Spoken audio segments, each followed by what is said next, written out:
Hello students, welcome to my channel unique math. तो please unique math channel को आप subscribe कर लीजिए और बेल आइकन को भी प्रेस कर लीजिए ताकि जब भी वीडियो अपलोड हो आपको नोटिफिकेशन मिल जाए। चलिए, तो आज हम क्लास 8 के लिए सीसी टेस्ट पेपर 17 का सॉल्यूशन लाए हैं। इस वीडियो में हम सीसी टेस्ट पेपर 17 का ये पार्ट 1 वीडियो है हमारा।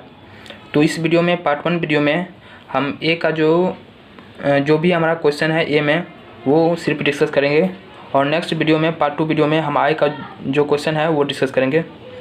तो चलिए शुरू करते हैं। शुरू करने से पहले आप इस चैनल को सब्सक्राइब कर लीजिए और इस वीडियो को लाइक कर दीजिए। तो शुरू करते हैं। सबसे पहला ए का फर्स्ट क्वेश्चन है हमारा, डिफाइन द टर्म्स। जो दिया हुआ नीचे हमारा उसको हमको डिफाइन करना है। तो सबसे पहला क्वेश्चन है हमारा ओपन कर्व। ओपन कर्व है,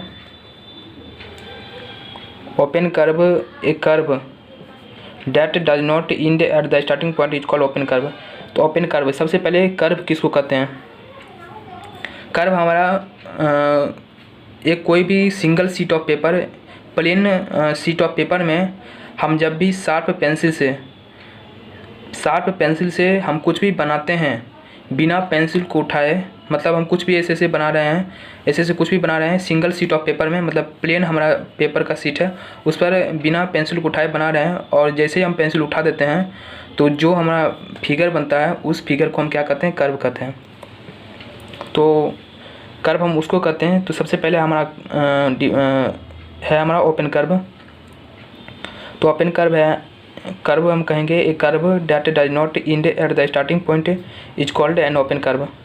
वैसा कर्व, हम कर्व बता चुके हैं कि कर्व किसको कहते हैं। तो हम ओपन कर्व का डिफिनीशन लिखना चाहेंगे तो ऐसे लिखेंगे, कर्व जो स्टार्टिंग पॉइंट पर इंड ना हो, मतलब यहाँ से शुरू किए और वहीं पर हम जाके ख़त्म नहीं करेंगे, मतलब कहीं दूसरी जगह जाके ख़त्म करेंगे। तो उस एक curve that does not end at the starting point is called an open curve. वैसा कर्व जो स्टार्टिंग पॉइंट पे इंड ना हो, जैसे एग्जांपल में, जैसे हम ऐसे चले, ऐसे यहाँ से हम चले हैं ऐसे, फिर ऐसे, फिर ऐसे, फिर ऐसे, फिर ऐसे, तो हम यहाँ से चले थे लेकिन यहाँ पर हम जाके रुके हैं। तो यहाँ पर रुके मतलब ये हमारा स्टार्टिंग पॉइंट है, ये हमारा एंड पॉइंट है। तो हम स्टार्टिंग पॉइंट यहाँ है और एंड पॉइंट हमारा यहाँ है। तो इस टाइप को फिगर को हम क्या कहेंगे? Open curve. एक और फिगर ले लेते हैं, जैसे हमारा ऐसे है, ऐसे, ऐसे, ऐसे, ऐसे, ऐसे, फिर ऐसे। तो कुछ भी, या इसको कुछ भी बना सकते हैं। जैसे यहाँ हमारा कुछ भी, जैसे यहाँ से हम स्टार्ट किए थे और यहाँ पे जाके एंड किए हैं, तो ये भी हमारा ओपन कर्व ही है। तो ओपन कर्व का बहुत सारा एग्जांपल हो सकता है। जैसे कहीं से भी हम शुरू करते हैं, जैसे यहाँ भी, यहाँ से हम शुरू करते हैं और यहाँ से, यहाँ से, यहाँ से, फिर यहाँ से यहाँ पर जाके स्टॉप हो जाते हैं।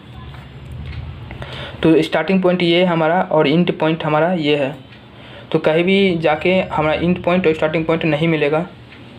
तो हमारा ये जो है फिगर, इस फिगर को हम क्या कहेंगे? ओपन कर्व कहेंगे। तो ये सबसे अच्छा एग्जांपल, ये भी अच्छा एग्जांपल है। ये उतना अच्छा एग्जांपल नहीं है। एग्जांपल जब देना हो तो इस टाइप का एग्जांपल दीजिएगा। तो ओपन कर्व आप याद रख लीजिए, a curve that does not end. वैसा कर्व जो स्टार्टिंग पॉइंट पे, मतलब जो शुरू हुआ पॉइंट, जिस पॉइंट से हम फिगर को ड्रॉ करना शुरू किए हैं उस पॉइंट पे ही फिर हमारा जो हम लास्ट में हम इंड ना कर दें, तो उस फिगर को हम क्या कहेंगे? ओपन कर्व कहेंगे। तो ओपन कर्व का ये हमारा एग्जांपल है, आप लिख लीजिए। नेक्स्ट है हमारा क्लोज्ड कर्व। क्लोज्ड कर्व किसको कहते हैं? तो वैसा कर्व जो बिगिंस, मतलब शुरू और इंड, वही curve that begins and ends eight the same point. वैसा कर्व जो शुरू और ख़त्म एक ही पॉइंट पे हो जाए उसको हम क्या कहते हैं? क्लोज्ड कर्व कहते हैं। शुरू और ख़त्म एक ही पॉइंट पे हो जाए, जैसे सर्किल, यहाँ शुरू किए सर्किल को और फिर इसी पॉइंट पे हम इंड कर दिए हैं, मिल गया दोनों point, starting point and point दोनों मिल गया। तो इस कर्व को क्या कहेंगे? क्लोज्ड कर्व कहेंगे। जैसे ट्रायंगल भी जैसे यहाँ शुरू किए, फिर यहाँ से, फिर यहाँ से, ये हमारा क्या हो जाएगा, क्लोज कर्व हो जाएगा। जैसे एक और इस पॉइंट से इस पॉइंट से इस पॉइंट से, फिर हम क्या करेंगे, इस पॉइंट से इस पॉइंट से इस पॉइंट से इस पॉइंट से, कैसे भी करके मिला सकते हैं, या इसको ऐसे कुछ भी आप बना सकते हैं। जैसे एक को ऐसा भी फिगर बना सकते हैं। जैसे ये भी फिगर क्लोज कर्व नहीं है ये, जैसे यहाँ शुरू किए यहाँ से, फिर यहाँ से शुरू किए यहाँ से, तो इसको छोड़ ही दीजिए। जैसे ये हमारा सर्किल है, ट्रायंगल है, रेक्टेंगल भी हो जाता है। जैसे यहाँ से हम शुरू किए रेक्टेंगल को बनाना, फिर यहाँ से, तो हमारा ये जो है इस कर्व को क्या कहेंगे, स्क्वायर है ये, इस कर्व को हम क्या कहेंगे, क्लोज कर्व कहेंगे। A curve that begins and ends at the same point is called close curve. वैसा कर्व जो शुरू और ख़त्म एक ही पॉइंट पे हो जाए, तो उस कर्व को हम क्या कहते हैं, क्लोज कर्व कहते हैं। नेक्स्ट हमारा है simple close curve. Simple close curve, A close curve which does not intersect itself is called a simple close curve. वैसा कर्व, क्लोज कर्व, ये सिंपल क्लोज कर्व हम क्लोज कर्व पढ़े definition में हम लिख रहे हैं। वैसा एक क्लोज कर्व, वैसा कर्व जो क्लोज्ड हो, तो क्लोज कर्व का हम डिफिनीशन जानते हैं, जो शुरू और ख़त्म एक ही पॉइंट पर हो जाए। तो वैसा क्लोज कर्व जो डज नॉट इंटरसेक्ट इटसेल्फ, जो अपने लाइन को काटे नहीं, मतलब अपने लाइन को इंटरसेक्ट नहीं करे, तो उस कर्व को हम क्या कहेंगे, सिंपल क्लोज कर्व। जैसे ये हमारा ट्रायंगल है, ये रेक्टेंगल है, या ये भी, जैसे कोई एग्जांपल होता है, जैसे यहाँ हम बनाए थे, जैसे ये और ये जो है, ये हमारा सिंपल क्लोज कर्व नहीं है, क्योंकि अपने लाइन को ही ये काट रहा है, अपनी लाइन को काटना नहीं चाहिए। तो ये हमारा सिंपल क्लोज कर्व है, ये भी और ये भी हमारा सिंपल क्लोज कर्व है।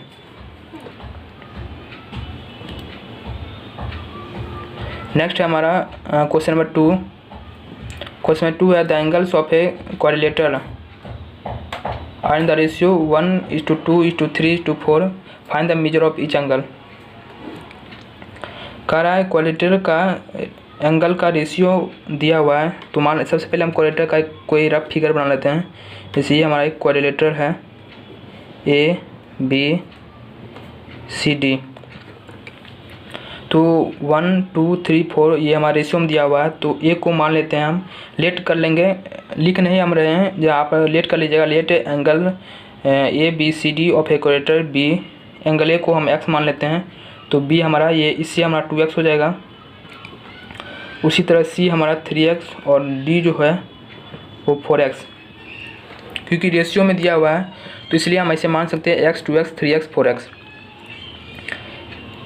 A को x, B को हम क्या माने हैं 2x, C को हम क्या माने हैं 3x और D हमारा 4x है।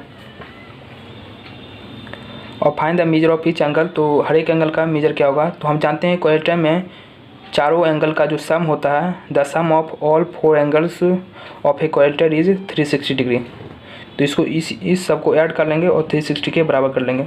तो आप लिख लीजिएगा, हम सिर्फ ऐड कर लेते हैं डायरेक्ट। तो x + 2x + 3x, 2x + 3x + 4x = 360 degree.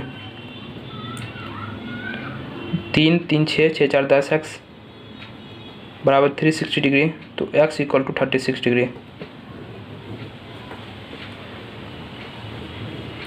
तो x का वैल्यू 36 डिग्री आ गया, तो मतलब ये हमारा 36 है। तो यहाँ हम लिख देते हैं क्या क्या हमारा एंगल ए जो है, उसके बाद कह रहा है ईच एंगल, मतलब हर एक एंगल का एंगल निकालने कितना कितना है।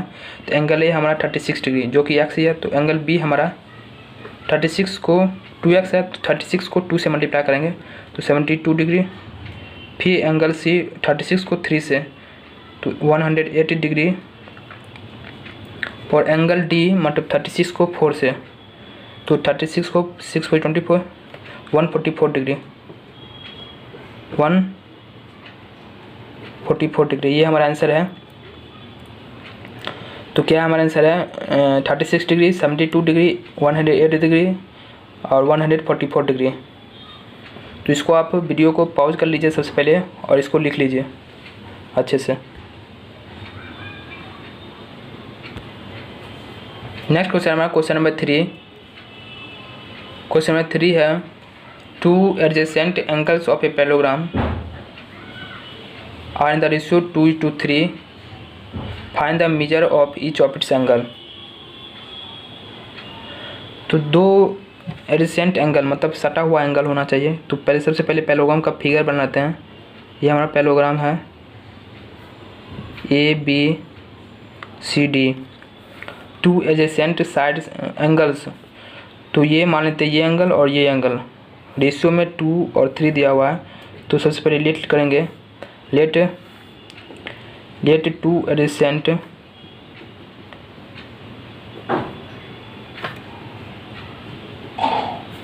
एडिसेंट angles of a parallelogram be. अच्छा एक और बात, पैरेललोग्राम को हम शॉर्टकट में कुछ इस तरह से भी लिखते हैं। 2 पैरेलल का साइन और GM ऊपर लिख देते हैं, इस तरह से भी दिखाते हैं पैरेललोग्राम को। तो let 2 adjacent angles of a parallelogram be 2x and 3x respectively.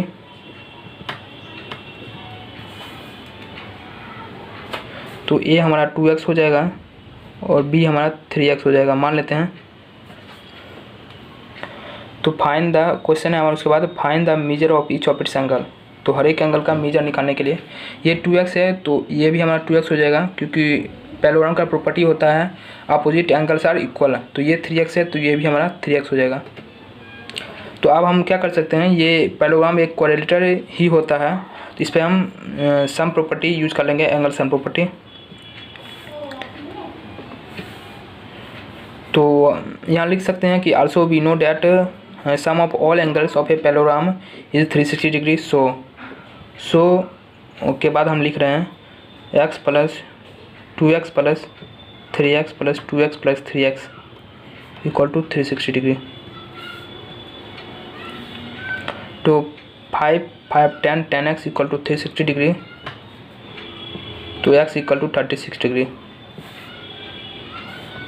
तो x 36 डिग्री मतलब एंगल A जो है वो 36 को 2 से मल्टीप्लाई करेंगे 72 डिग्री। एंगल B जो है वो 108 डिग्री। एंगल C जो है वो 108 डिग्री। और एंगल D जो है वो हमारा एंगल C हमारा गलती हो गया, बताते हैं। हाँ तो इसमें एंगल C जो है वो 2x है, तो 2 को मल्टीप्लाई करेंगे 36 से तो 72 डिग्री हो जाएगा। ये हमारा 72 डिग्री है। और एंगल D जो है वो 3x है, मतलब 3 को 36 से मल्टीप्लाई करेंगे तो 108 डिग्री। तो आंसर हमारा यही है, यही चारों एंगल जो है यही हमारा आंसर है। 72 डिग्री, 108 डिग्री, 72 डिग्री, फिर 108 डिग्री। नेक्स्ट क्वेश्चन है हमारा क्वेश्चन नंबर 4। क्वेश्चन नंबर 4 है हमारा the sides of a rectangle are in the ratio 4:5। Rectangle का जो साइड है 4:5 है और उसका पेरीमीटर दिया हुआ 180 सेंटीमीटर। Find its sides. तो उसका साइड्स हमको बताना है। तो सबसे पहले let sides of a rectangle, let sides of rectangle be 4x and 5x respectively. Let sides of rectangle be 4x and 5x respectively. Then perimeter of a rectangle, perimeter rectangle का कितना दिया हुआ है 180 सेंटीमीटर दिया हुआ है। तो हमारा परिमीटर जो होता है रेक्टेंगल का फॉर्मूला हो जाता है 2 इंटू लेंथ इंटू ब्रेथ, मतलब 2 into length plus breadth equal to 180 centimetre. 2 length, इसमें से कुछ भी लेंथ अपना हो सकता है, तो लेंथ जो होता है वो जनरली बड़ा जो होता है लेंथ में वो हमारा लेंथ होता है, तो 5x लेंथ होगा और ब्रेथ जो होगा वो 4x होगा। तो 4x + 5x मतलब 5x + 4x equal to 180 centimetre. 2 × 9x equal to 180 centimetre. तो x equal to 180 divided by 9 × 18 equal to 10। तो x का वैल्यू 10 आ गया, मतलब लेंथ जो है वो 5x, जो बड़ा होता है वो हमारा लेंथ होता है, तो 5x मतलब 5 को 10 से मल्टीप्लाई करेंगे तो 50 सेंटीमीटर, और ब्रेथ जो 4x है तो मतलब 40 सेंटीमीटर। तो आंसर हमारा यही है 50 सेंटीमीटर एंड 40 सेंटीमीटर। इसको सबसे पहले आप लिख लीजिए वीडियो को पॉज करके।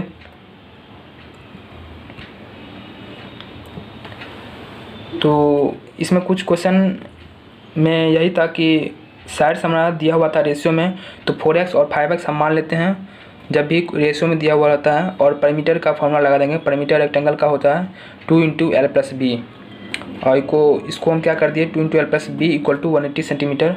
उसके बाद हम क्या किए सॉल्व कर दिए। नेक्स्ट क्वेश्चन हमारा क्वेश्चन नंबर 5। क्वेश्चन नंबर 5 है prove that the diagonals of a rhombus bisect each other at right angles. तो इसमें हमारा प्रूव करना है कि रोम्बस का डायगोनल जो होता है वो हमारा बाइसेक्ट होता है राइट एंगल्स पर, मतलब 90 डिग्री पर बाइसेक्ट होता है।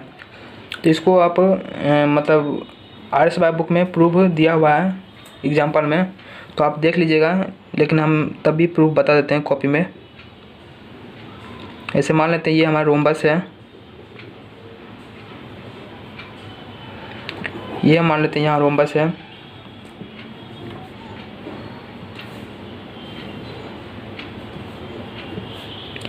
ABCD जो रोम्बस मान लेते हैं, और इसका डायगोनल जो है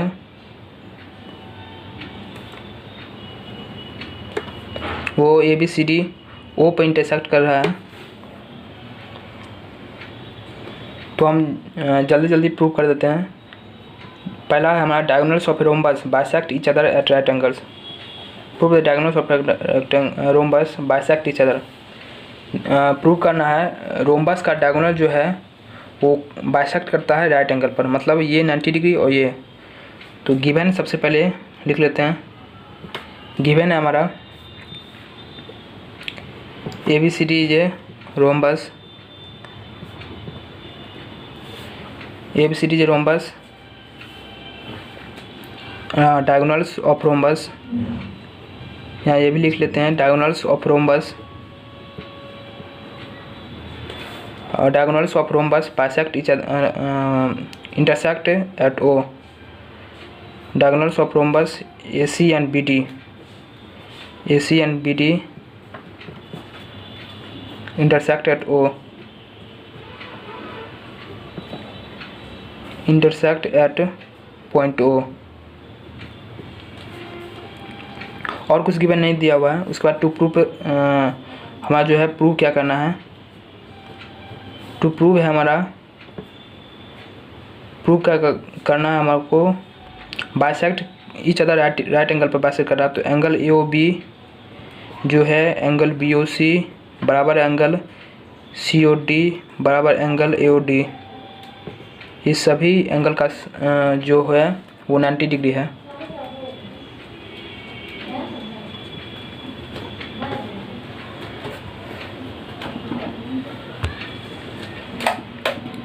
सभी एंगल जो है वो 90 डिग्री है। प्रूव करना है हमको, तो प्रूफ में देख लेते हैं। प्रूफ में हम इन ट्रायंगल देख लेते हैं। In triangle AOB and triangle in triangle AOB और AOD ट्रायंगल में वी हैव AOB और AOD ट्रायंगल में हमारे पास क्या क्या है, AOB में और AOD में। तो AOB में हमारा AB जो है वो CD के बराबर होगा, क्योंकि रोम्बस है हमारा। सबसे पहला AB जो है वो AD के बराबर होगा क्योंकि रोम्बस है। उसके बाद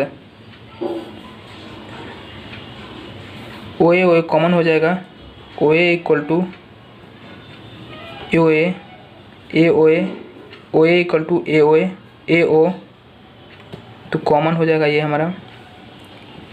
उसके बाद एक और पॉइंट हमारा है, ये जो एंगल है, ये एंगल नहीं, ये ओ डी जो होगा वो ओ बी के बराबर होगा, क्योंकि रोम्बस एक पैलोग्राम होता है और पैलोग्राम का प्रॉपर्टी होता है कि डायगोनल जो होता है वो बाइसेक्ट करता है। बाइसेक्ट मतलब आधा आधा, तो ओ बी और ओ डी बराबर हो जाएगा। तो ए ओ बी का ओ बी और ए ओ डी का ओ डी ये बराबर हो जाएगा। ये हमारा प्रॉपर्टी, ड्यू टू प्रॉपर्टी के कारण हम बता चुके हैं, ये रोम्बस एक पैलोग्राम होता है एक तरह का, इसलिए पैलोग्राम का प्रॉपर्टी या जो पैलोग्राम का प्रॉपर्टी है वो रोम्बस पे भी लागू होगा, इसलिए O B equal to O D. तो बाय ऐसे प्रॉपर्टी से so triangle A O B congruence हो गया ट्रायंगल ए ओ डी के by S criteria. Side criteria से ए ओ बी और A O D triangle congruence हो गया।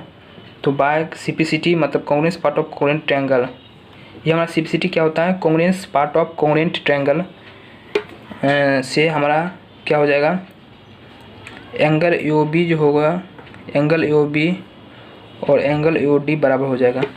यहाँ फिगर में दिखा देते हैं, एंगल ए ओ बी और एंगल ए ओ डी बराबर हो जाएगा, एंगल ए ओ बी और एंगल ए ओ डी, तो ये एंगल बराबर हो जाएगा।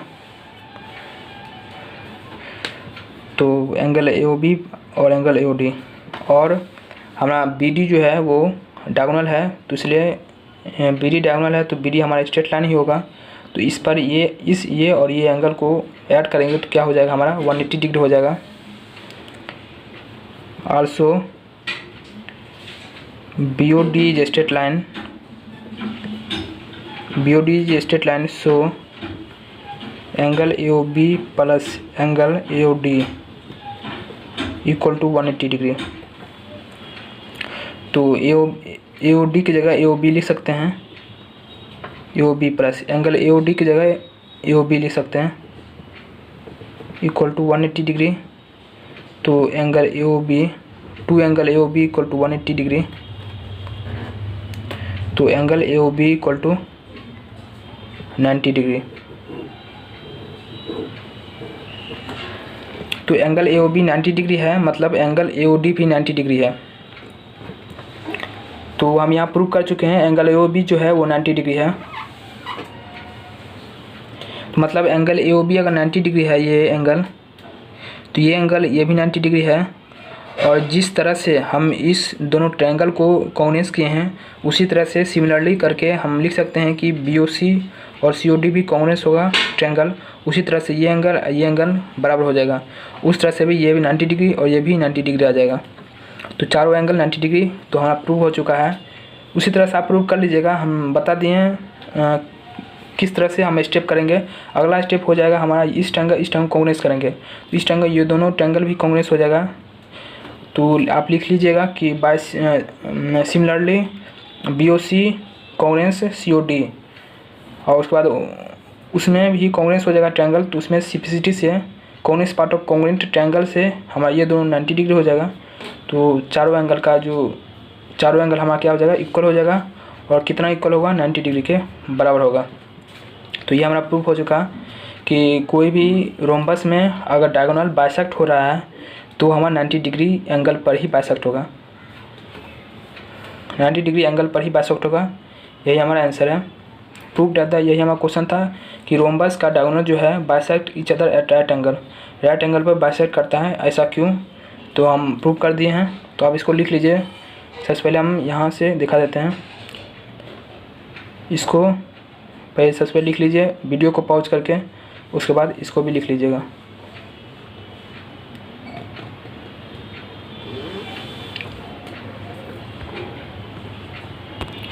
एक और क्वेश्चन है हमारा, क्वेश्चन नंबर 6।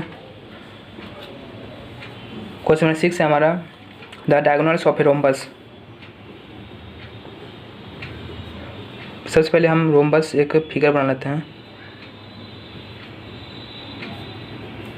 ABCD एक रोम्बस है, मान लेते हैं ABCD एक रोम्बस है। तो क्वेश्चन है हमारा the diagonals of rhombus are 16 centimetre and 12 centimetre. तो इसको हम फास्ट से सॉल्व कर लेते हैं जल्दी जल्दी। कैसे हम सॉल्व करेंगे, यहाँ हमारा दिया हुआ है रोम्बस का जो डायगोनल है वो 16 सेंटीमीटर और 12 सेंटीमीटर है। तो डायगोनल मतलब 16 सेंटीमीटर है। तो हम बता चुके हैं कोई भी डायगोनल अगर 16 सेंटीमीटर है तो हम इसका लेंथ निकाल सकते हैं AO का। OA का लेंथ क्या हो जाएगा हमारा, अगर OA हम निकालना चाहते हैं तो हाफ AC हम लिख सकते हैं इसको, क्योंकि वो जो है वो मिड पॉइंट पे होता है, AC के मिड पॉइंट पे है, क्योंकि ये रोम्बस है और रोम्बस में ऐसा होता ही है क्योंकि रोम्बस एक पैलोग्राम ही है। तो 1/2 इंटू AC हमारा कितना है, मान लेते हैं वो 16 सेंटीमीटर है तो 8 सेंटीमीटर। OA का लेंथ 8 सेंटीमीटर। सिमिलरली उसी तरह OB का भी लेंथ निकाल देंगे। OB मतलब BD जो है वो 12 सेंटीमीटर मान लेते हैं, तो 12 का आधा मतलब 6 सेंटीमीटर ये हमारा हो जाएगा। और रोम्बस में अभी हम प्रूव कर चुके हैं कि ये हमारा 90 डिग्री होता है। तो AOB इज, यहाँ लिखेंगे triangle AOB is right angle triangle. AOB is right angled triangle. AOB जो है वो AOB राइट एंगल ट्रायंगल है O पे। तो बाय पाइथागोरस थ्योरम